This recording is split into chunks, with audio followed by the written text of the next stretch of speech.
All thy works with joy surround thee. Earth and heaven reflect thy rays. Stars and angels sing around thee. Center of unbroken praise. Field and forest, vale and mountain, flowery meadow, flashing sea, chanting bird and flowing fountain, call us to rejoice in thee. Amém, amém.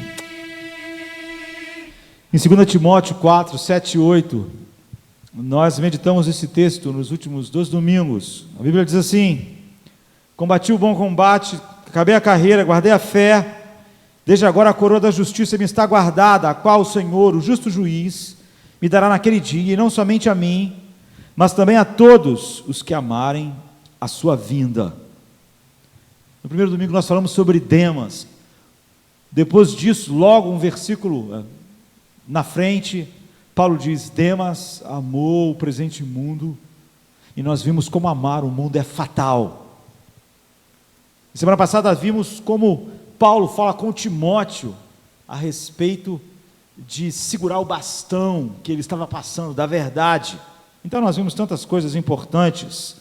Paulo olhou para trás aqui. É maravilhoso alguém chegar no momento da morte.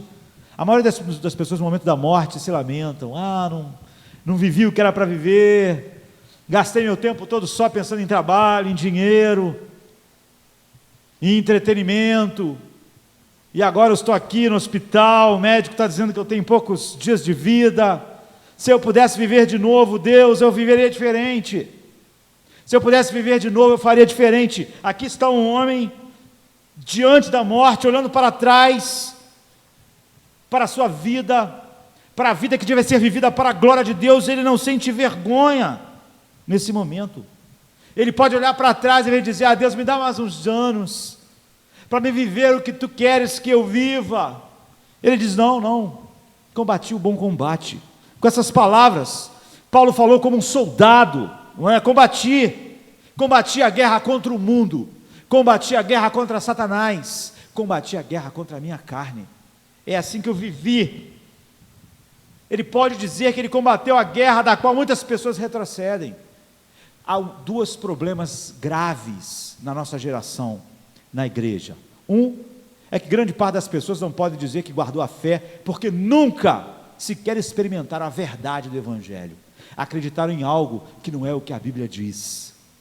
Acreditaram no Evangelho forjado no coração do homem, centrado do homem, centrado em seu egocentrismo, que faz de Deus simplesmente servo dos desejos do coração do homem adâmico sem Deus.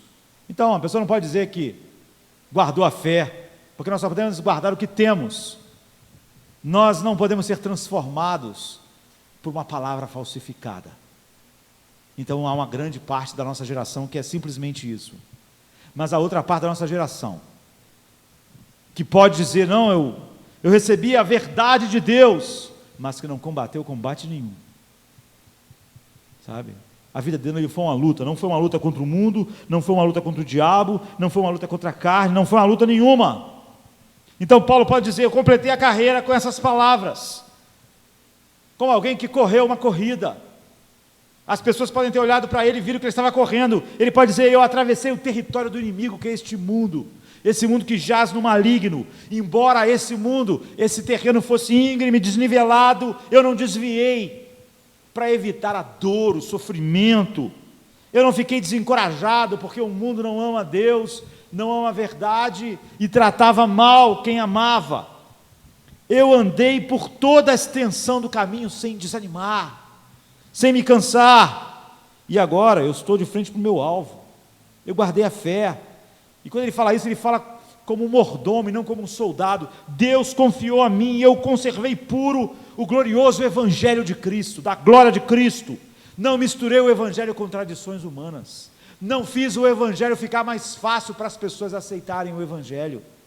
Não tirei a cruz, nem seu escândalo, nem adulterei o Evangelho. para que eu não apanhasse, nem sofresse para um mundo que o rejeitasse.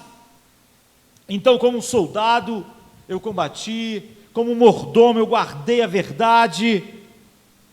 É como se Paulo estivesse dizendo: eu não estou envergonhado no fim, eu não preciso de mais um mês ou 2 meses, eu não preciso dizer agora, eu preciso de mais uns anos, Deus, para fazer algo para a glória de Cristo. Não, eu fiz isso, eu vivi assim, eu combati o combate. Isso é uma boa consciência, sabe? Uma boa consciência não salva as pessoas, a boa consciência é só a prova de que Cristo de fato nos salvou. Não é a boa consciência que nos salva, mas olha, eu vou te dizer para os irmãos, a boa consciência é melhor companhia do que os seus parentes no leito da sua morte. A melhor coisa lá no leito da sua morte, a melhor visita que você pode ter é uma boa consciência diante de Deus. Uma boa consciência que você possa dizer sem medo essas verdades. Ela é uma companheira formidável para os momentos que antecedem nossa morte. No livro maravilhoso de John Bunyan, não é? O Peregrino, ele fala sobre a morte do velho honesto, quando o velho honesto vai passar pelo rio da morte, e John Bunyan diz assim: este rio em certas ocasiões invade suas margens em alguns lugares, mas o Senhor honesto, durante sua vida terrena, falaram com uma certa boa consciência, para vir encontrar-se com ele ali, e que ela também o fez, e estendendo-lhe a mão, ajudou a atravessar o rio. Essa é uma das minas preciosas do livro de John Bunyan, sabe? O Senhor honesto, ele combinou com a boa consciência: olha, quando eu estiver atravessando o vale da morte, esteja lá para atravessar comigo. Isso é maravilhoso. Paulo disse: eu percorrer todo o caminho, é sobre isso que eu quero falar, não é? Como nós podemos fazer isso? A maior parte das pessoas não conhecem nada a respeito da espera. Paulo, a maior parte da sua vida foi marcada por tremendas frustrações. Nada foi tão fácil como muitas pessoas pedem a Deus para serem fiéis a Deus. Igrejas se desviavam da verdade, pessoas o traíram, pessoas o abandonavam, ele sofreu, ele apanhou, ele foi maltratado pelos patrícios, foi maltratado pelo Império Romano, foi maltratado por líderes, mas Paulo cada dia parecia mais forte. A maioria das pessoas não conhece a espera que nos faz fortes. Isaías 40, 27, 31 diz assim: porque dizes, ó Jacó, e tu falas, ó Israel, o meu caminho está encoberto ao Senhor, e o meu juízo passa despercebido ao meu Deus. Não sabes, não ouviste que o eterno Deus, o Senhor, o Criador dos fins da terra, não se cansa, nem se fadiga?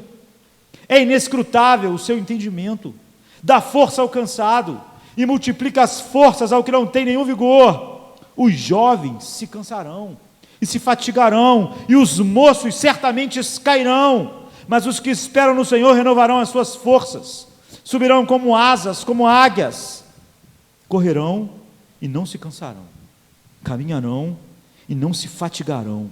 Não é assim que você está vendo o apóstolo Paulo? Ele não está arrasado no fim da corrida, ele não está cansado, é assim que ele correu. Em Romanos 8, 25, Paulo diz: mas se nós esperamos o que não vemos, com paciência esperamos. Paulo conheceu essa espera. Os que esperam no Senhor renovam suas forças. Eu já disse aqui que outro dia uma pessoa disse para mim, uma senhora: ah, pastor, ora por mim, porque eu estou esperando há tanto tempo Deus fazer o que eu estou esperando e pedindo, que eu estou sem força nenhuma. E eu tive que dizer para ela: então a senhora não está esperando em Deus, porque Deus diz que quem espera nele renova as suas forças. Ela disse que não tem força mais nenhuma, só estava esperando em outra coisa. O que a senhora chama de esperar não tem nada a ver com o que a Bíblia diz.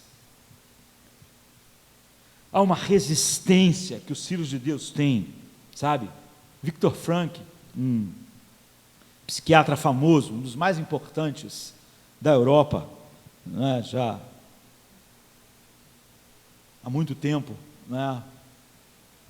Ele, de 1942 a 1945, ele judeu, suportou a prisão em Auschwitz, em outros campos de concentração, e ele sendo um grande psicólogo, mais famoso da Europa e psiquiatra, ele viu a diferença entre os sobreviventes e os mortos.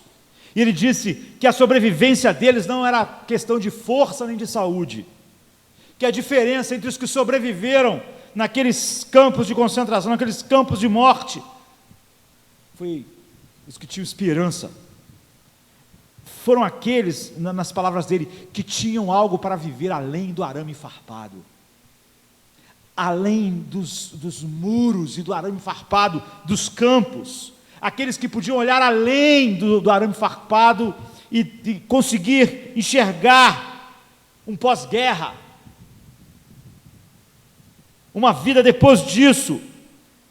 Ele escreveu sobre isso num livro chamado A Busca do Homem por um Significado.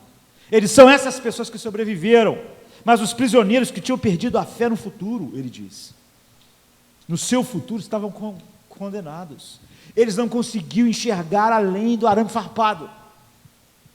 Toda a visão deles estava ali, e com essa perda, eles perderam toda a força, e eles tornaram-se presa fácil da decadência moral, mental, física, e normalmente ele diz, de repente aquilo tudo caía sobre aquelas pessoas, numa crise de sintomas, que ele ficou familiarizado durante aquele tempo, naqueles campos de morte. Então, de repente, numa bela manhã, aquele prisioneiro já não queria mais levantar, se vestir, se lavar. Os outros amigos podiam suplicar, levanta, vamos lá. Os soldados iam lá, davam golpes, bofetadas, ameaçava de morte, mas aquela pessoa não levantava mais, ficava apenas lá, quase não se movendo, e quando ficavam doentes, não se levantavam, não faziam, esboçavam reação, não faziam nada para ajudar a si mesmo, permaneciam deitados ali em seus excrementos, nada mais incomodava eles, estavam ali, esperando o fim. E ele conclui o seu livro dizendo, olha, ninguém sobreviveu sem ter algo além do arame farpado. Só aquelas pessoas que tinham algo além do arame farpado sobreviveram. É uma condição comum ficar ali preso no desespero. E nós olhamos a nossa geração assim, sabe? É com que esse homem descreve, que parece a nossa geração de pessoas que dizem servir a Deus. Elas leem isso que Paulo está dizendo e acham que ele é um herói, é um extraterrestre. Nós olhamos para fora nos shopping centers, nas praças de alimentação, nas rodovias, e isso é tudo que nós temos. E isso é tudo que as pessoas veem no seu melhor. Grande parte das pessoas que estão num lugar assim como esse, num culto, o que elas esperam de melhor para esse ano é as férias chegar, para poder ir para Cabo Frio, para poder ir para o Nordeste. É tudo que elas conseguem enxergar. Esse ano vai ser bom, porque eu vou fazer aquela viagem, vou comprar aquele carro, vou comprar aquela casa, vou fazer aquele passeio no próximo mês com a minha família, vou ficar na praia uma semana.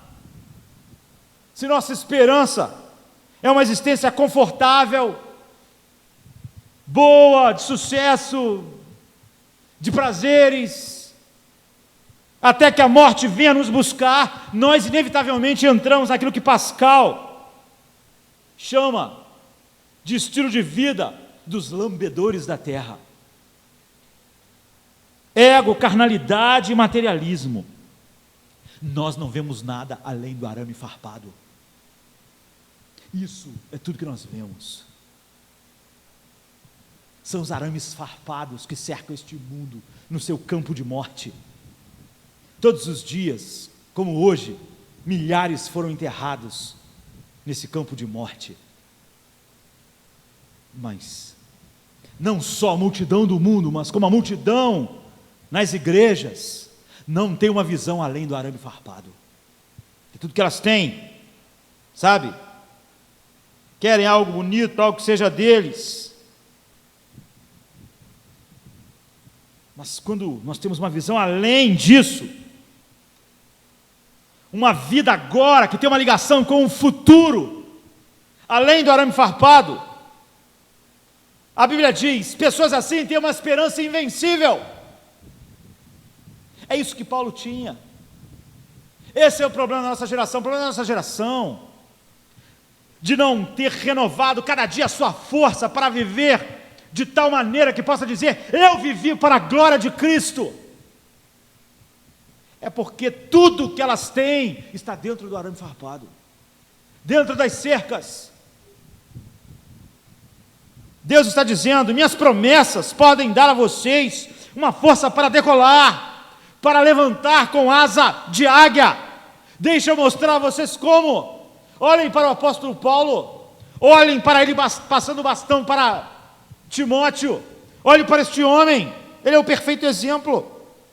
Qual era o sonho da vida de Paulo? As próximas férias, o próximo carro, passear no shopping, a próxima roupa, juntar dinheiro para comprar alguma coisa.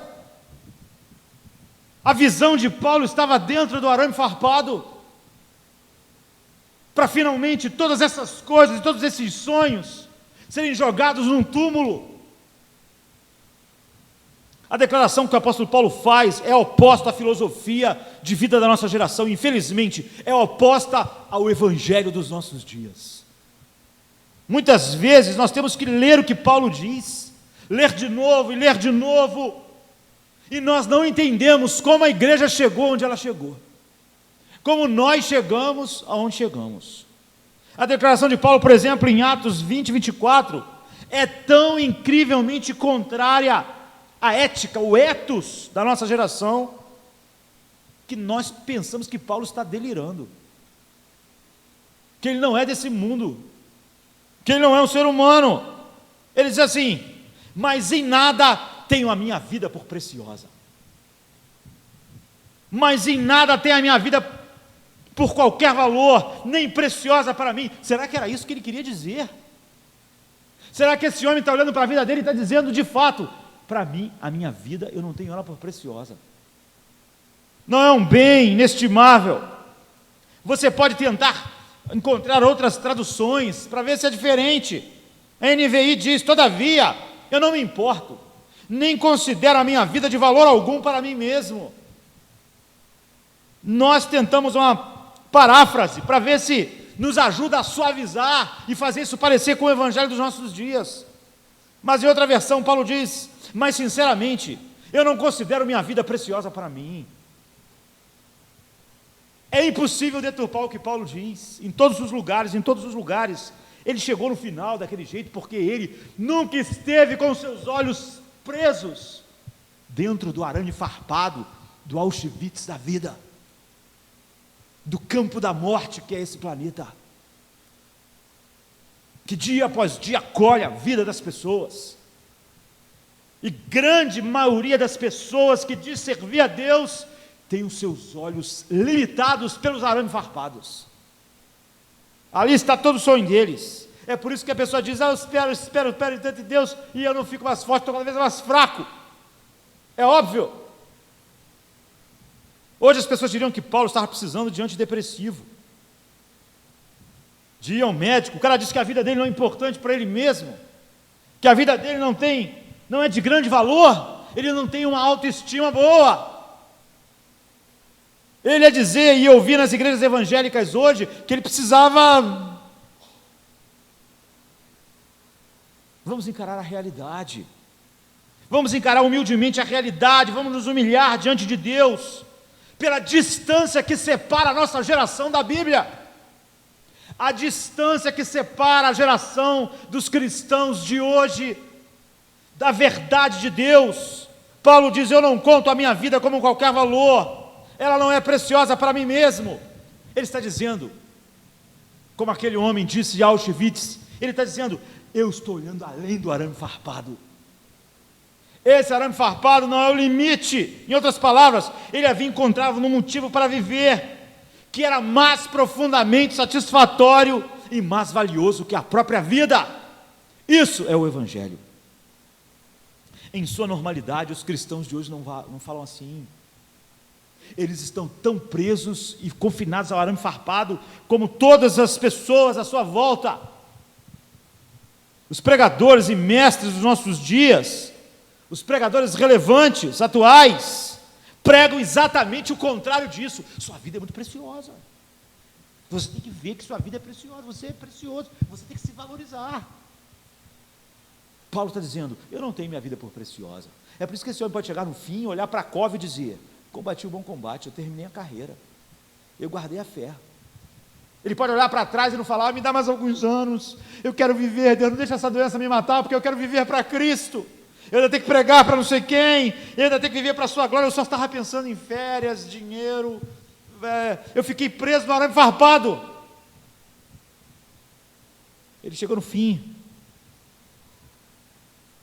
Hoje as pessoas dizem, olha, Paulo está fazendo uma confissão negativa, Paulo não tem fé, Paulo não é um bom pregador missional, não sabe contextualizar, essa história não vai agradar a ninguém no mundo. Ou pelo menos iam dizer, olha, essa história é profundamente potente para gerar uma depressão, Atos 20, 23, se não, é isso que antecede o que ele diz, que em todas as cidades o Espírito Santo me avisa que eu vou ser preso e sofrer, que prisões e sofrimentos me esperam, de cidade em cidade. Imagina, ele está dizendo o seguinte, olha só, o Espírito Santo me disse que em todas as cidades que eu vou falar sobre a glória de Cristo, eu vou ser preso e vou apanhar, sabe? E se ele apanhava de cidade em cidade, a gente já ia falar, ele não é um bom pregador, não sabe contextualizar, não é um homem que possa ensinar o que é ser missional, porque ele vai apanhando, não é relevante. Talvez se ele tivesse lido algum livro de reformição dos nossos dias, ele não apanhasse tanto e não fracassasse tanto, não fosse odiado por aquelas pessoas. Mas o que Paulo está dizendo, o que a Bíblia está dizendo, é que ele encontrou um motivo para viver tão satisfatório, que a vida humana, que é baseado em sexo, em prestígio, em comprar, em respeito, em bens, eram coisas que foram completamente ofuscadas pela glória totalmente satisfatória que ele havia encontrado em Cristo. E como é óbvio, se a atração e a causa principal pela qual as pessoas vivem não era mais o que sustentava a vida dele, se ele tem como verdade um gozo e uma alegria de viver para a glória de Cristo maior do que todas essas coisas, então a vida não é preciosa, mas aos seus olhos, ele não está deprimido, não são palavras de um homem deprimido, ele está chegando, recebendo a verdade que ele vai apanhar e ser preso de cidade em cidade, ele não está deprimido.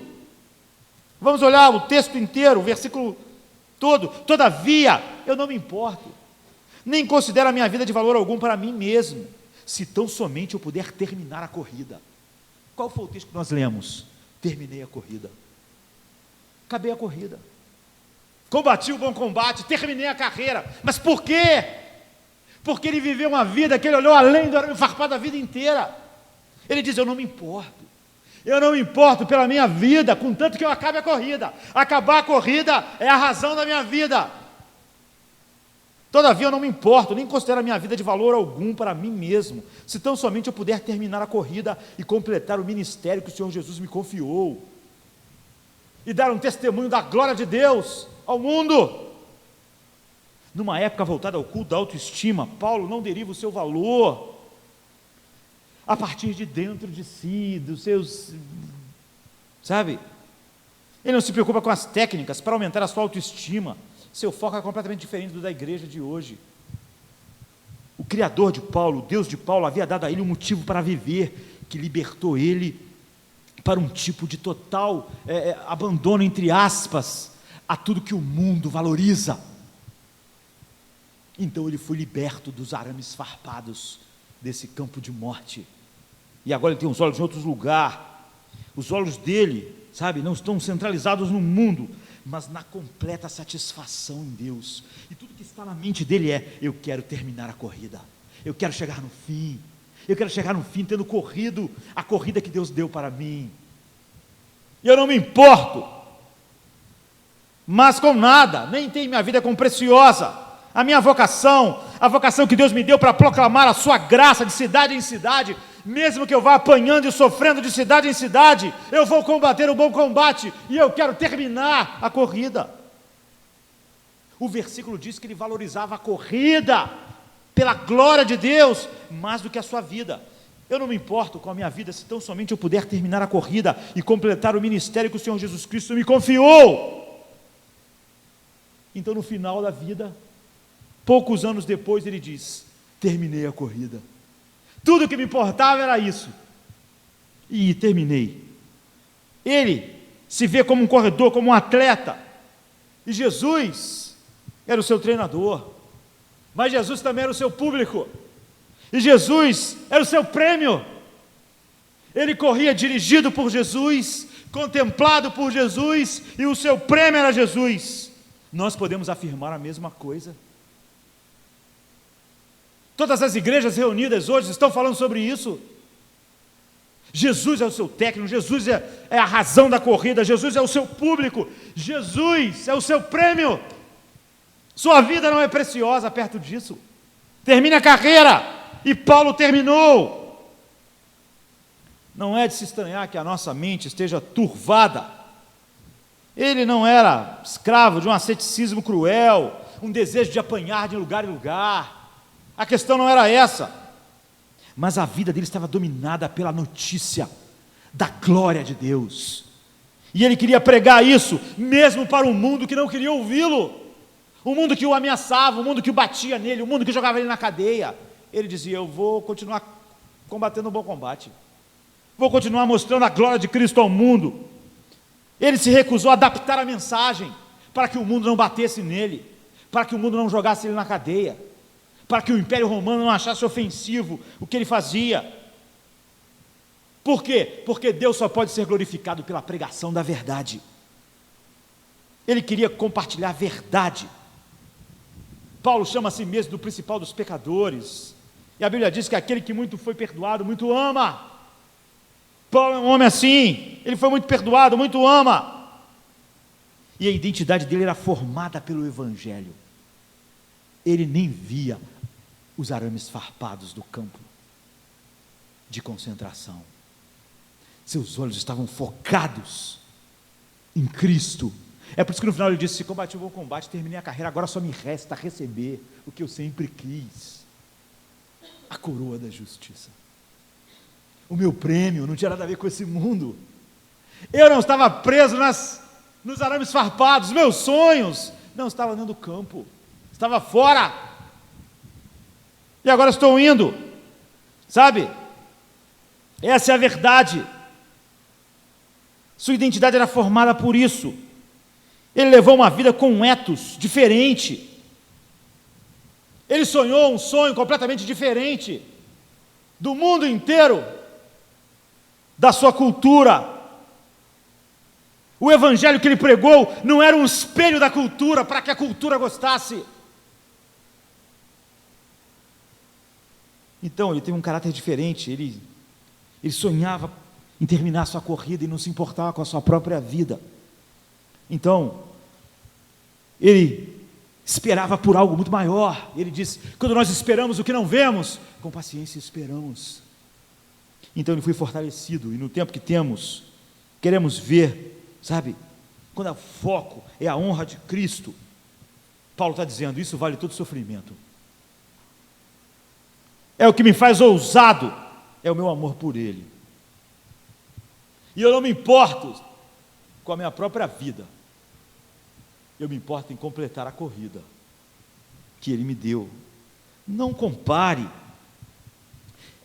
sabe, o que tem sido pregado hoje como evangelho com essa verdade. E não compre também as mentiras psicologizadas da autoestima como se fosse evangelho, mas viva pela teologia que faz de Deus o centro da sua vida, que liberta você do arame farpado, desse campo da morte em que nós vivemos. Não importa o impacto que isso possa ter na sociedade, não. Ir de cidade em cidade, apanhando e sendo preso, parecia não ser nada relevante. Alguém podia dizer para Paulo: você é muito irrelevante. Tu é preso, jogam você na cadeia, você vai acabar um dia sendo assassinado. Tua vida não tem relevância nenhuma para o Império Romano. Eles vão acabar te matando. Você não é relevante para a sua cultura. Para Paulo isso não importava. Ele disse: eu não me importo com a minha vida, contanto que eu termine a carreira, proclamando Cristo, sem adaptar ele a este mundo, independente do impacto social, do impacto econômico, do impacto físico. Um dia, como Abacuque 2,14 diz, a terra se encherá do conhecimento da glória de Deus, como as águas cobrem o mar. É lá que estão os meus olhos, lá, fora dos arames farpados. É isso que me impulsiona. Eu não me importo, nem considero a minha vida de valor algum para mim mesmo. Atos 20 e 24. Isso pode parecer para alguns autodepreciativo, mas é porque Deus em Cristo é a coisa mais preciosa e se tornou a base do caráter de Paulo, da sua felicidade. É tempo de nós sonharmos com coisas fora das cercas de arame farpado. E Isaías está falando com um povo exatamente que não pôde experimentar, como a nossa geração, o que Paulo está experimentando. O povo estava na Babilônia, eles não estavam sendo renovados a cada dia, porque os olhos deles estavam dentro do arame farpado, do Auschwitz, da onde eles estavam, sabe? Eles estavam como uma canção famosa de Jackson Browne, que diz sobre os amantes assistindo, as amantes assistindo os maridos indo para a guerra, dizendo: os navios que carregam seus sonhos navegam para fora da vista. Os navios que carregam seus sonhos. Porque as pessoas iam lá, viam seus amores entrando nos navios e pensavam: lá se vai minha vida, lá se vai minha alegria, lá se vai minha felicidade. Tudo que eu posso olhar para frente agora é uma longa vida, sem nada que possa me fazer feliz. Quando o nosso pensamento cai desse jeito, Deus vem com uma infusão de esperança, se nós queremos viver uma vida para a glória de Deus neste mundo, e diz que Ele não nos abandonou, que o nosso problema é a nossa visão dentro do arame farpado. Você não fica forte à medida que o tempo passa, por causa disso. Não há nada de errado com o que a Bíblia diz. No versículo 4 do capítulo 4, no versículo 5 do capítulo 40 de Isaías diz: e a glória do Senhor se manifestará a toda a carne, juntamente haverá, pois a boca do Senhor o disse. Deus está dizendo: olhe para além, vocês presos na Babilônia, será que vocês não podem ver além? Será que o que faz e constrói o caráter de vocês está dentro dos arames farpados? Esse é o futuro. A glória do Senhor vai encher a terra como as águas cobrem o mar. O futuro que moldava Paulo, era aquele que ele estava agora de frente, quando diz: combati o bom combate, agora só me resta receber das mãos do justo juiz a coroa, não somente para mim, mas para todos aqueles que amam a sua vinda, que viviam não com os olhos fixados nos arames farpados, com seus sonhos aqui. Há algo além do arame farpado. E que algo é esse? Deus. O prêmio para o apóstolo Paulo era Cristo, era isso. E Paulo dizia: a cada dia Ele está chegando, Ele está mais perto. Eu estou cada dia mais forte, porque eu espero em Deus. É isso que Isaías está dizendo para aquelas pessoas. Em 3 movimentos simples, Isaías aponta o caminho para fora desse tipo de vida e para dentro da vida do apóstolo Paulo. No versículo 27 ele mostra o desespero, no versículo 28 ao 29 ele mostra a grandeza de Deus, e no versículo 30 e 31 ele mostra a nossa renovação, como um homem pode ficar cada vez mais forte, até chegar no fim e dizer: combati o bom combate, terminei a carreira. Sem aquelas coisas patéticas, Deus me dá mais anos para me viver para ti. A certeza do profeta Isaías é o próprio Deus. Deus é a peça central do parágrafo breve que ele constrói. Ele está dizendo, Deus é grande demais, não para olhar para você, Ele é grande demais para ignorar você. Era o que Paulo sim sabia. Eu não importo com a minha própria vida, contanto que eu possa cumprir a carreira que Deus propôs para mim. Sabe? Então, Isaías diz no 27, porque vocês dizem, ó Jacó, e tu falas, ó Israel, o meu caminho está encoberto ao Senhor, e o meu juízo passa despercebido ao meu Deus. Ou seja, os exilados estavam na Babilônia, tudo que eles podiam ver era aquele lugar, seus sonhos não realizados. A Babilônia era uma espécie de prisão para eles, uma prisão em massa. Eles se sentiram abandonados por Deus. Deus não está olhando para nós, nossa vida não está dando certo, estamos aqui na Babilônia, somos prisioneiros, não somos livres. Olha, não é o que as pessoas dizem, olha a direção que a minha vida tomou. É o que eles estavam dizendo. Será que Deus não está vendo? Como é que minhas forças podem, eu estou esperando nele, mas nada acontece. Porque a espera daquela pessoa é esperando algo dentro dos arames farpados. Tudo que ela enxerga está dentro do arame farpado. É isso. E tudo que aquelas pessoas enxergavam na Babilônia. Então elas diziam, Deus esqueceu de nós. Onde está Deus quando eu preciso dele? As pessoas dizem. Ele quer muito, quer que eu viva para ele, viva para a glória dele. Mas ele não levanta o dedo para ajudar. É isso que acontece. Mas Paulo não, ele diz, o Espírito Santo me disse que eu vou apanhar de cidade em cidade e ser preso. Ele podia dizer a mesma coisa, onde é que está Deus? Cadê Deus? Quer dizer que eu vou viver para a glória de Cristo e vou apanhando. Mas ele estava olhando além do arame farpado. Ele estava esperando em Deus. Então ele dizia, o meu homem exterior está se corrompendo, mas meu homem interior se renova a cada manhã. Eu estou ficando mais forte.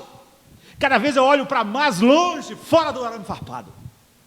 Isso é o Evangelho, isso é o Evangelho. John Knox, que é um dos reformadores, em Genebra, junto com Calvino, ele disse, olha, os meios que Satanás usou com a humanidade, falando sobre a obediência a Deus, é o mesmo sempre, a saber, Satanás derrama em seus corações um veneno, que Deus não se importa com eles, porque eles não conseguem enxergar além. Como aquele psiquiatra que viveu em Auschwitz disse, não consegue ver além do arame farpado. É isso. Isso articula para nós nosso pensamento venenoso, sabe? Isaías está dizendo, por que tu diz, ó Jacó, que Deus te esqueceu? Isso faz lembrar uma carta que eu já falei aos irmãos, uma dura carta de Lutero a Filipe Melanchthon, no auge da reforma, não é? Estavam sendo pressionados, e ele então, dia 27 de junho de 1530, ele ali ansioso, triste, deprimido, Lutero escreve uma carta e diz, essas grandes preocupações pelas quais você diz estar sendo consumido, eu as odeio veementemente, elas dominam o seu coração, não por conta da grandeza da causa, ou seja, a corrida que Deus colocou diante de nós, mas em razão da grandeza da sua incredulidade. Se a nossa causa é grandiosa, e o seu autor é o campeão grandioso também, então a causa não é nossa. Então por que você está sempre atormentando a si mesmo, com esses temores? Se a nossa causa é falsa, ou seja, o Evangelho é falso, então vamos desistir. Mas se ela é verdadeira, por que devemos fazer de Deus um mentiroso, quando Ele nos ordena manter um coração despreocupado? Lança o teu fardo sobre o Senhor, diz Ele. O Senhor está perto de todos os que o invocam com o coração contrito. Será que Deus está falando com homens ou com animais? Nós precisamos de amigos assim, como Lutero. Lutero continua, o que o diabo pode fazer mais do que nos matar? Filipe, você está aí atormentado, mas o que o diabo pode fazer mais do que nos queimar? Lutero está dizendo para ele, os nossos olhos estão além do arame farpado. Se nossos olhos estivessem dentro do arame farpado, realmente ser morto e queimado seria uma tragédia. Mas agora, como nós esperamos, como Paulo, então nossa espera nos fortalece. O que o diabo pode fazer mais do que nos matar? E depois disso, o que ele pode fazer conosco para impedir o nosso prêmio, que é Cristo? Peço a você, tão combatido em todas as outras lutas, lute contra si mesmo. O seu pior inimigo é você mesmo, porque você fornece a Satanás armas contra você mesmo. Eu oro por você sinceramente, e estou angustiado por você continuar sorvendo preocupações como um sanguessuga, e tornando assim as minhas orações vãs. O que adianta eu orar por você, quando você não consegue enxergar além? Cristo sabe que se é estupidez ou bravura, Ele sabe se é estupidez ou bravura, mas eu não estou preocupado. Na verdade, uma coragem maior do que eu esperava toma conta de mim. O Deus que é capaz de ressuscitar os mortos, também é capaz de defender uma causa cambaleante, levantar um caído e torná-lo forte. Se não somos instrumentos dignos de realizar o propósito de Deus e a corrida que Ele preparou para nós, então Ele vai encontrar outras pessoas. Se não somos fortalecidos por Suas promessas, o que mais pode nos fortalecer? E eu vou terminar minha carta por aqui, porque dizer mais alguma coisa seria chover no molhado. Lutero estava olhando além do arame farpado. Nossa geração não está. Ela espera coisas que, é óbvio, não fazem ela mais forte a cada dia. O que ela espera dentro do arame farpado com o mundo. Quando o que ela espera não acontece, ela pensa: será que Deus me ama? Será que Deus se importa? Será que Ele se importa comigo? Era o que Israel estava dizendo, no versículo 27 aqui. Deus se importa. Os exilados judeus pareciam ter, flutuado por algum lugar em que sua fé virou um desafio cínico para Deus. Onde está Deus? Então Isaías diz: ó Jacó, isso é importante, ele usa esse nome, ó Jacó, Israel, porque evoca o quê? Evoca a lembrança da aliança. Vocês servem ao Deus de Jacó, o Deus de Isaac, o Deus de Abraão, como nós. A aliança em Cristo, na cruz, nos garantiu as promessas de que Deus nos ama e que nada pode nos separar do seu amor, nem a angústia, nem a morte. É por isso que Paulo diz: eu não me importo, eu não estou olhando aqui para os arames farpados. Então esse era o desespero. Israel não estava ficando forte à medida que eles esperavam Deus. Então Isaías o repreende. Depois Isaías mostra em segundo lugar a grandeza de Deus, no versículo 28. Vocês não sabem, não ouviste que o eterno Deus, o Senhor, o Criador dos fins da terra, não se cansa, nem se fatiga, é inescrutável em seu entendimento. Isaías está dizendo, meu tempo está acabando, tudo que importa paira sobre Deus.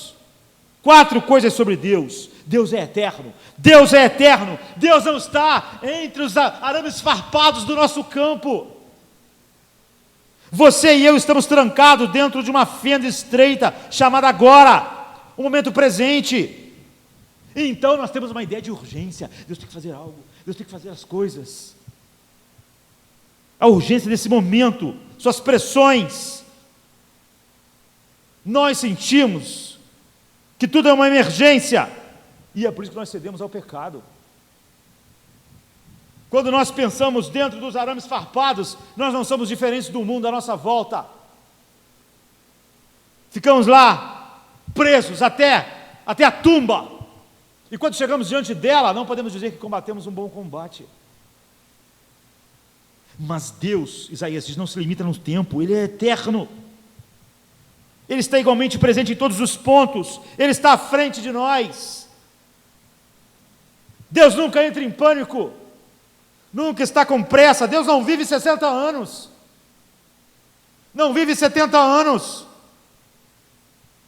então Ele não está pressionado pelo seu prazo, pelo meu prazo, pelo prazo das coisas que nós determinamos dentro do arame farpado.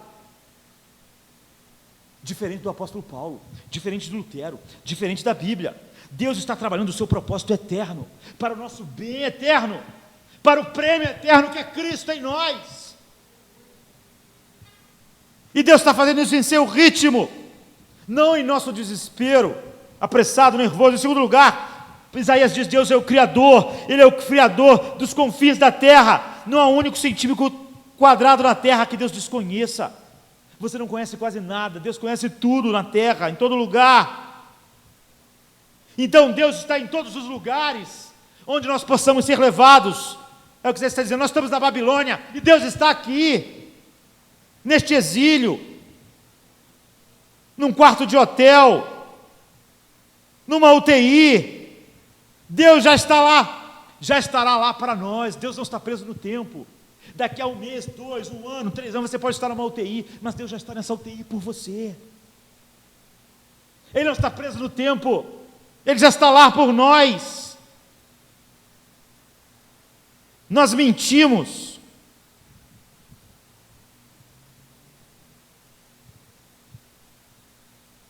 Quando nós falamos que estamos esperando em Deus, dentro da caixa, dentro do campo, atrás dos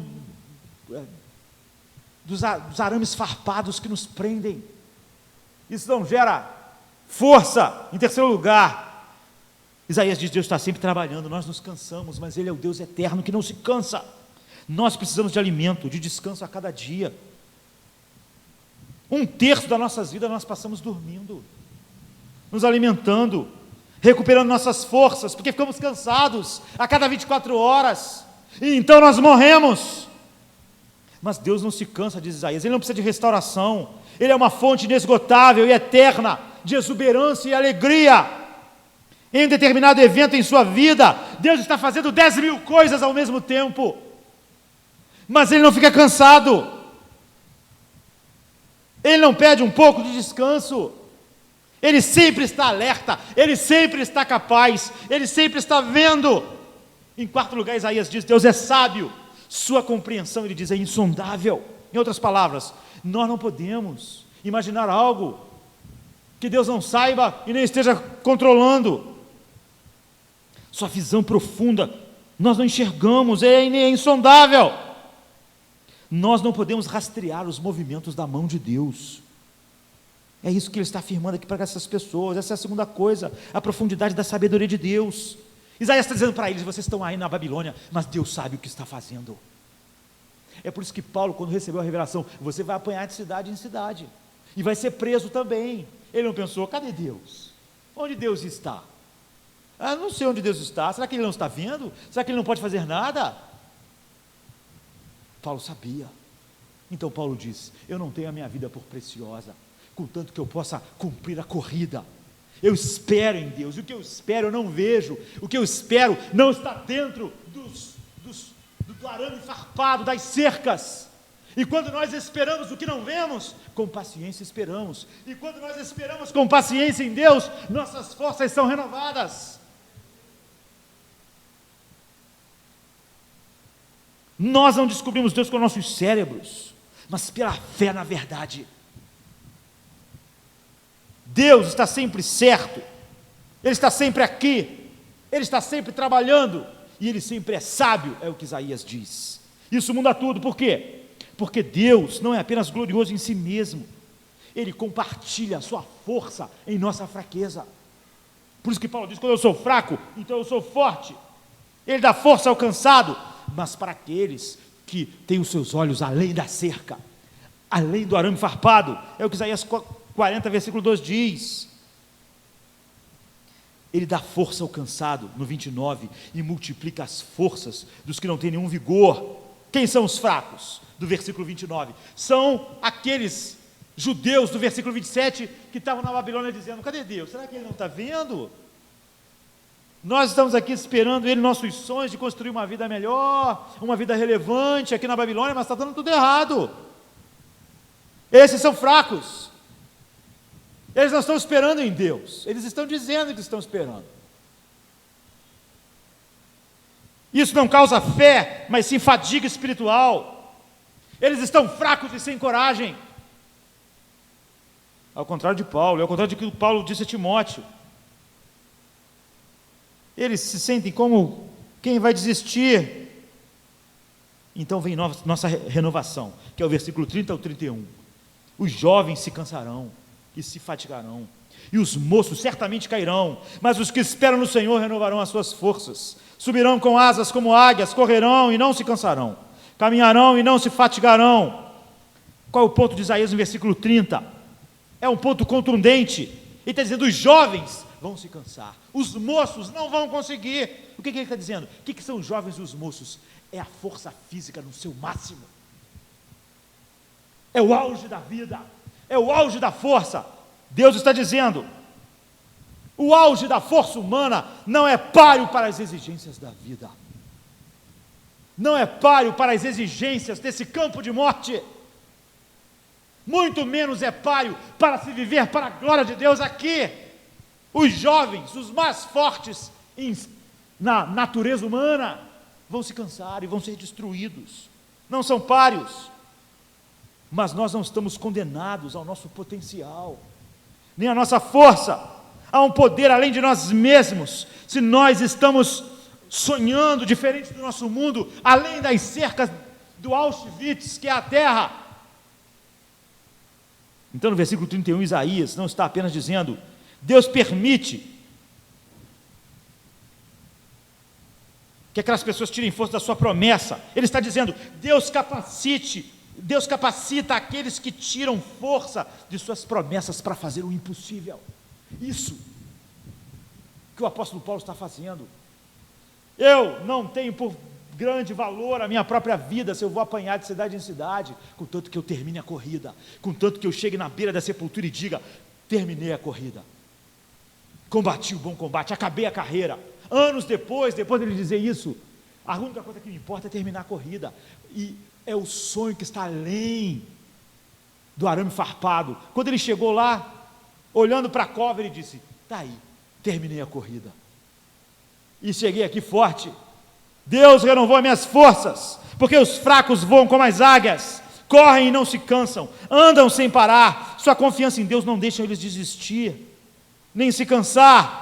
Não é uma questão de força de vontade. Você vê isso? Isso não é uma questão de força de vontade. Eu vejo até gente, o evangelho deturpado, mas tem gente que tem força de vontade. Mas não é sobre isso que ele está dizendo. Paulo e Isaías estão falando sobre expectativa. Se a tua expectativa é Cristo, é a glória de Deus, ela é uma expectativa que está fora do arame farpado. Mas se a tua expectativa está dentro do arame farpado, você pode ter a maior força de vontade do mundo, você vai cansar e vai dizer: eu estou esperando em Deus. Eu conheço pessoas com força de vontade e até que acreditam na verdade, mas não tem nenhuma expectativa. Elas não estão dizendo como Paulo: a minha única expectativa é acabar a corrida que Deus me deu, para contemplar o meu prêmio, Cristo, Cristo. A nossa geração está dentro do arame farpado. O coração da nossa geração está dentro do arame farpado.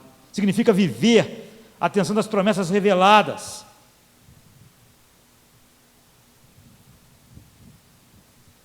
Não por Deus, mas pelo mundo, pela cultura. Então esperar para essas pessoas é matar o tempo. Esperar para essas pessoas é sentar e esperar acontecer. Na hora que acontecer aquilo que eu quero, eu vou ficar feliz. Aqui, dentro do arame farpado. Então há um esperar, querido, que enfraquece. E é o esperar que as pessoas têm experimentado dentro da igreja dos nossos dias. A Bíblia diz: os que esperam no Senhor renovam suas forças. Mas há um esperar que é o contrário. Sabe? A maioria das pessoas esperam os músculos espirituais, elas vão ficando cada vez mais fracos. Elas não vivem para a glória de Deus. Cada vez que elas esperam mais tempo, elas pensam: Deus está esquecendo de mim, porque as coisas não estão acontecendo como eu esperava. Paulo não era assim. A cada surra, a cada cidade, a cada prisão, ele não pensava: Deus não está vendo, Deus não está sendo fiel, eu estou ficando mais fraco. Essas pessoas não pensam que o tempo que Deus nos deu aqui na terra é um tempo para considerarmos sua glória. E considerar a glória de Deus fortalece a nossa fé e cresce a coragem para o ministério, para a corrida. Sabe? Lembre-se que esperar não é só uma questão de você, mas uma questão do que você está se tornando. A espera tem por objetivo que nós nos tornemos cada vez mais parecidos com Cristo, no lugar onde nós temos que exercer coisas que só aqui podem ser exercidas como Cristo exerceu. Sabe? Então, as pessoas, quando esperam dentro do arame farpado, elas questionam a bondade de Deus. Meus sonhos estão esvaindo, não estão se cumprindo, Deus não está fazendo, então os músculos espirituais vão se esvaindo. As pessoas que esperam, como aquelas pessoas em Auschwitz, para além do arame farpado, elas vão se fortalecendo. É tão fácil saber, sabe, rever o nosso sistema de crença, quando nós somos chamados a esperar. E muitas pessoas, quando o tempo vai passando, eles vão pensando, o meu ministério é relevante? Meu ministério não está mudando a sociedade, nem o mundo. Eu estou apanhando cidade em cidade, eu estou sendo preso, a sociedade está cada vez pior, eu não estou animado. O sonho estava dentro dos arames, não de Paulo. Então há hábitos de esperarem, que não são esperar em Deus, mas que as pessoas chamam. Esse esperar dá lugar à dúvida. Paulo, a cada surra, não pensava, será que Deus está nisso? Será que esse é o ministério de Deus na minha vida, apanhar de cidade em cidade, sem mudar o mundo? Porque o que é esperar? Esperar é algo que não faz parte dos nossos planos. Ninguém faz planos de esperar, nós fazemos planos de realizar. E nós estamos convencidos de que tudo ia dar certo. Eu vou sair pelo mundo pregando sobre a glória de Cristo, o mundo inteiro vai ficar empolgado. E aí, nada dá certo. Ou então, todos os meus sonhos dentro do arame farpado envolvia tudo que o mundo almeja. Não seja ingênuo. Acredite no Evangelho. Ou então faça como Paulo falou para Filipe. Ou então abandonemos se nós não achamos que o Evangelho é a verdade. Mas se nós achamos que ele é a verdade, o que o diabo pode fazer depois de nos matar? Em segundo lugar, esperar assim dá lugar à raiva, a ressentimento. Como a gente vê no Salmo 73, porque prosperam os ímpios? O sonho que eu tinha dentro do arame farpado, eu estou vendo aquele cara ali conseguir. Eu estou ficando amargo, aquelas pessoas não estão apanhando de cidade em cidade. Elas estão vivendo uma vida até boa, são respeitadas pela sociedade. Paulo podia pensar, e eu sou tratado como um bandido. Então, é tentador, não é? Você pensar que você é mais inteligente do que Deus, que o Evangelho de Deus não é relevante para o mundo, que você deve fazer alguma coisa a respeito, ou então, que você está sendo injustiçado, porque outras pessoas não estão experimentando o que você está experimentando.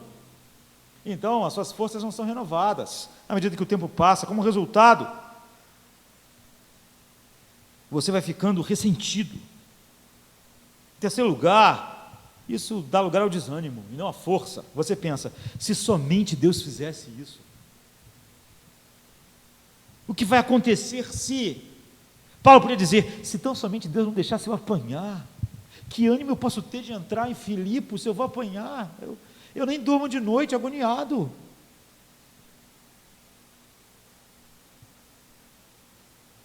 Mas não, quando você espera além do arame farpado, você fica forte para entrar na cidade. Acontecer o que acontecer no meu ministério, ele diz, eu não tenho a minha vida por preciosa. É isso. Então ele não desanimou, ele correu, ele diz, esquecendo-me das coisas que ficam para trás, eu prossigo para o alvo. Por quê? Por causa de que sonho? Dentro do arame farpado?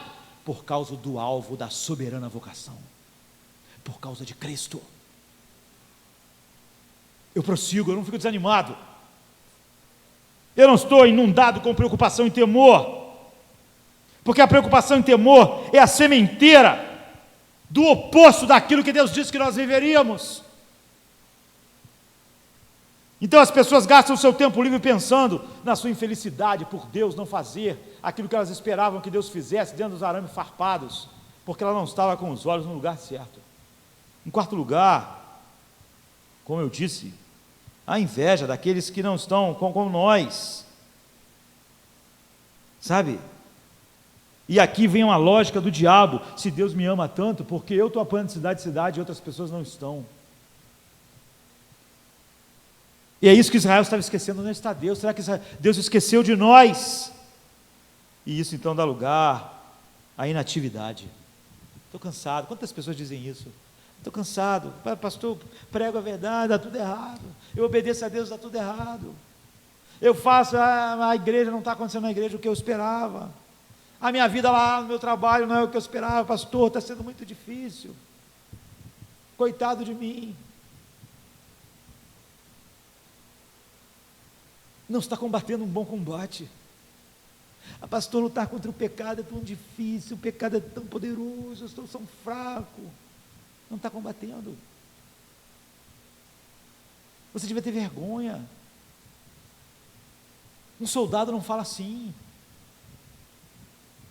Paulo falou para Timóteo: sofra comigo como um bom soldado. Ou seja, bom soldado não fica choramingando. Imagina você numa guerra e um cara atrás de você: eu estou com medo, alguém vai me dar um tiro. Deixa de ser frouxo, isso aqui é guerra. Olha para lá, pô. Vamos tirar no soldado das pessoas. O teu problema é que você só vê o campo de batalha. As pessoas que ficaram assim em Auschwitz morreram lá, é o que o psiquiatra diz. Eles não conseguiam ver além do arame farpado. Eu vou morrer, eu não vou conseguir, não conseguia mais. Paulo diz: portai-vos varonilmente. O que isso quer dizer, queridos? Numa linguagem que a gente possa entender. Sejam homens, é isso. Se portem como homens, não como crianças. Tiago diz: não se surpreendam com as aflições que vêm sobre vocês. Jesus disse: no mundo tereis aflições, tende bom ânimo. Olhem para além do arame farpado, e vocês vão ser fortes a cada dia. Lucas 9,51 diz: Jesus, quando chegou o tempo de morrer, mostrou na sua face a intrepidez de ir para a cruz, porque ele estava olhando, a Bíblia diz em Hebreus, para a recompensa.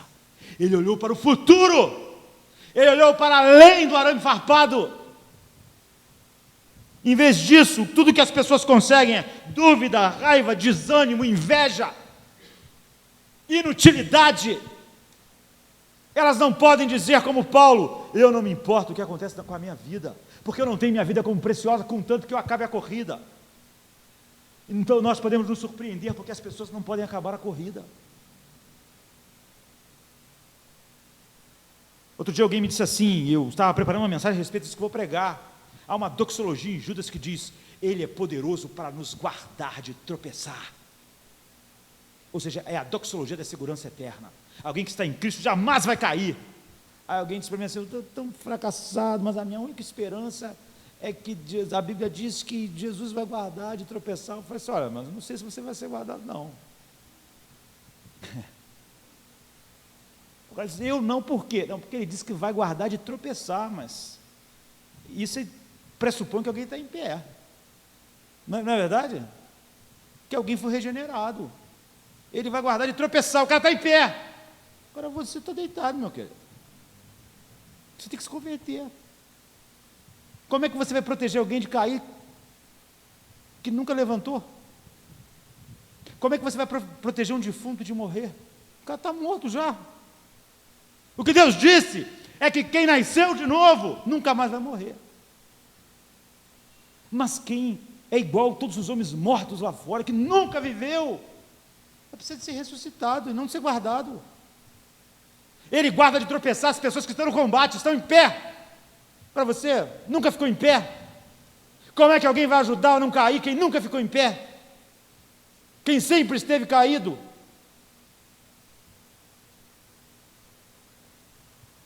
Na realidade, sabe, se o nosso foco jamais mudou para além do arame farpado, nós nunca saímos da cadeia em que nós nascemos em Adão.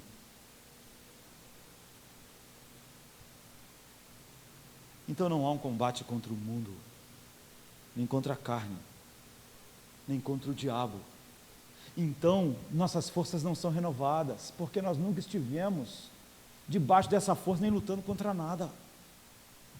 E nós não esperávamos em Deus, o que nós esperávamos era realizar coisas dentro do arame farpado. Deus não nos prometeu essa força.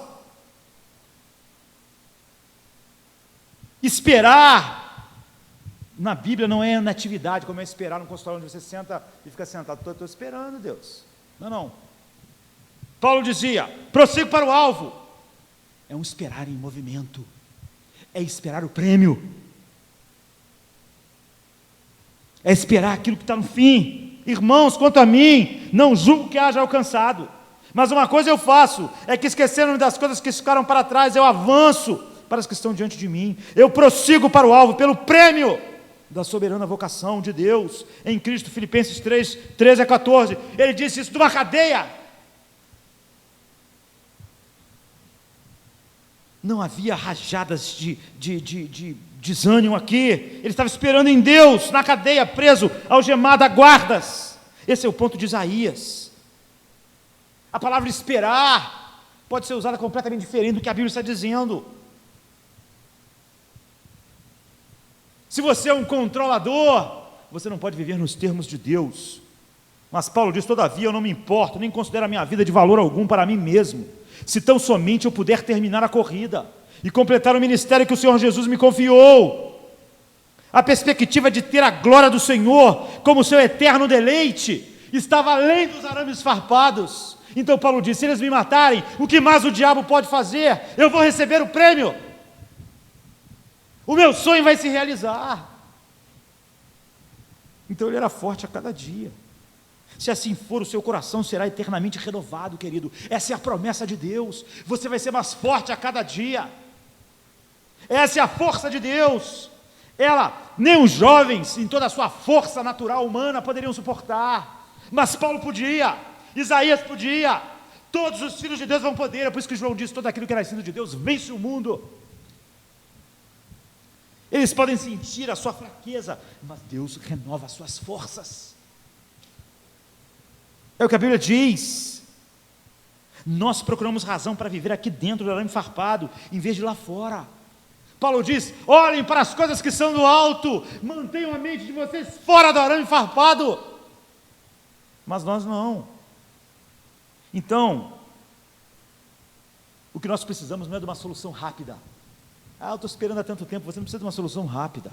Não, o que nós esperamos é uma visão mais clara, é uma visão mais longa, é esperar o que não vemos. Porque quando nós esperamos o que não vemos, com paciência esperamos, e quando nós esperamos pacientemente no Senhor, Ele renova as nossas forças. A questão não está sendo, nós precisamos de uma paixão mais aguçada pela glória de Deus, queridos. Precisamos encontrar descanso na fidelidade de Deus, na energia de Deus que diz: nada vai separar você do meu amor, nem a morte, nem a perseguição, nem a tribulação. O cristianismo não é uma forma de fazer um acordo com Deus para uma vida mais fácil agora, dentro do arame farpado. Não é. O cristianismo nos renova para viver o nosso, esperando o retorno real, e com nossos olhos focados no futuro real que Deus nos prometeu. Foi assim que as pessoas enfrentaram os leões, as fogueiras, as cruzes. Então nós podemos experimentar o que Isaías está prometendo em Deus, mas nós temos que perguntar a nós mesmos: nós esperamos o que Isaías esperava, esperamos o que Paulo esperava, esperamos o que Moisés e Abraão, a Bíblia diz, eles esperavam por uma cidade que não é construída por seres humanos. Eles viviam como se vissem o invisível. Eles esperavam. Deus prometeu que Cristo vai nos trazer a salvação, uma glória esmagadora, e essas pessoas apostaram as suas vidas na glória de Cristo, e disseram: isso vale mais do que a vida. Eles falaram como Davi: porque a tua graça é melhor do que a vida. Então essas pessoas foram renovadas, Mas se toda a sua espera é em coisas que estão dentro do arame, não espere a força de Deus. Deus não vai subscrever o seu mundanismo com o poder dele. Você está indo em direção à sepultura e eu também. Se os teus sonhos estão dentro do arame, eles estão cada vez mais próximos do fim. Não há nada que possa impedir isso. Nada. Se os seus sonhos são com a mudança desse mundo, então você está indo em direção ao fracasso. Mas se você está impressionado com a impressionante, indescritível glória de Cristo, como diz Isaías 40, versículo 5, então, queridos, você vai ser renovado a cada dia, você vai ter asas como águias. É o que a Bíblia diz, porque alguns cristãos vivem sem força, porque os seus sonhos estão dentro do arame farpado de Auschwitz, e Deus não vai apoiar nossa carnalidade, nem nosso mundanismo. Se nós queremos viver como o mundo, vamos viver o desespero deles, o desespero de ver nosso sonho murchar, de nosso sonho morrer, de nossas esperanças fracassarem, e de tudo que nós amamos acabar numa sepultura, e de todas as nossas esperanças acabarem na doença, na velhice e na morte. E a cada dia que essas coisas se aproximarem mais, nós estaremos mais fracos. E quando estivermos diante da sepultura, não vamos poder dizer: combati o bom combate, terminei a carreira e guardei a fé. Não vamos poder. Vamos estar tão desesperados quanto o mundo está, vendo a sua vida e os seus sonhos acabarem numa sepultura, dentro do arame farpado. Mas se não, nós vamos dizer como o salmista diz no Salmo 73, 25: o que eu tenho no céu senão a ti, e o que eu desejo na terra além de ti. É isso que Paulo está dizendo. Olha, eu não me importo com a minha vida, contanto que eu acabe a corrida e receba o prêmio que é Cristo, porque eu não desejo nada na terra a não ser Cristo, e eu não tenho nada no céu a não ser Cristo.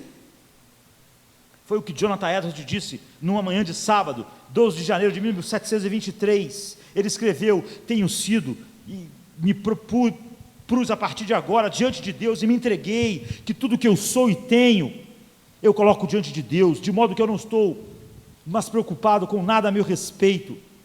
Eu dei-me a Deus, e tudo que é meu, tudo que eu tenho esta manhã, eu levei a minha porção inteira e a minha felicidade, coloquei toda ela em Deus e mais nem em outro lugar.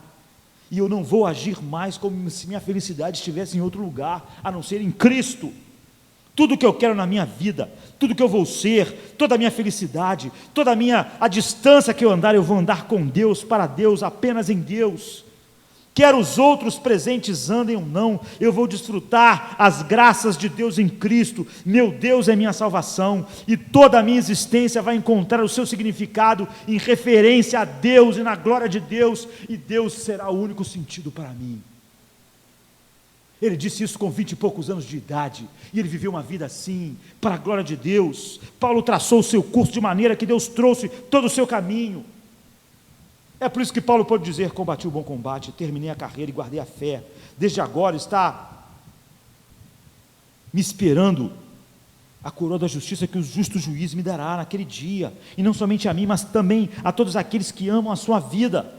Sabe, nós não somos super-homens, mas essa é a vida que Deus tem para aquelas pessoas que têm os seus olhos e seus corações além do arame farpados. Se nós quisermos, é a saudade de Deus, eu diria, é a expectativa da glória que vai nos fazer cada vez mais fortes. É a expectativa. Paulo diz: eu não me importo com a minha vida, contanto que a minha expectativa se cumpra. E a minha expectativa está fora do arame farpado. Todavia, não me importo, nem considero a minha vida de valor algum para mim mesmo, se tão somente puder terminar a corrida e completar o ministério que o Senhor Jesus me confiou. E o versículo que antecede é: Deus me revelou que de cidade em cidade eu vou apanhar e ser preso, mas eu não me importo. Meu sonho, minha visão está além do arame farpado. É como Lutero disse a Filipe: o que o diabo pode fazer conosco se os nossos sonhos não estão aqui? Essas pessoas, Isaías diz, estão esperando em Deus. E os que esperam no Senhor renovam as suas forças e vivem o impossível. Num mundo como esse, para a glória de Deus. Vamos ficar de pé. Vamos orar.